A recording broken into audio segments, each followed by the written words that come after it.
There's this woman named Ellie.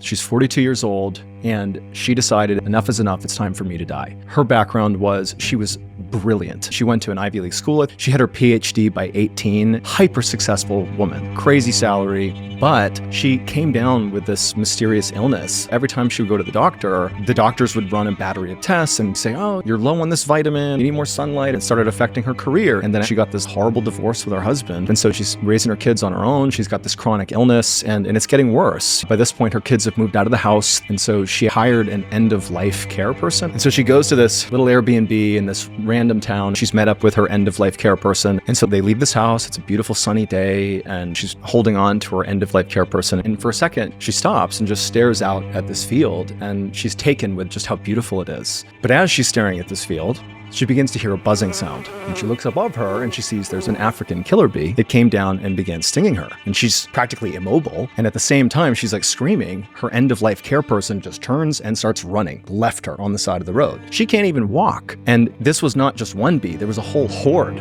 of African killer bees, and they stung her hundreds of times. They flew off and she's just laying on the ground. And by this point, her end-of-life care person, who has completely abandoned her, now comes back and he scoops her up. And as he's running with her, all she thinks to say is, don't take me to the hospital. Because at this point, she's like, this will kill me. And so he runs her all the way back to the house. 3 more days go by and she doesn't die. And in fact, she actually begins to feel better. So 15 years earlier, when she began to feel this feeling she was getting, she had gone out for a hike and she had noticed she had this little mark on the inside of her thigh. It turned out she got bit by a tick that had Lyme disease. And so she was aware that she had Lyme disease. She hops online and she does some research about bee stings. And she discovered an obscure study done in the 1990s in Australia about the toxin in African killer bees and its effects on Lyme disease patients. And they made this hypothesis that a certain amount of bee stings from African killer bees, in theory, could cure Lyme disease, but it was an unethical study and they couldn't do it because it would involve swarming killer bees on a critically ill patient. But Ellie unintentionally conducted the experiment on herself, and it completely cured her Lyme disease.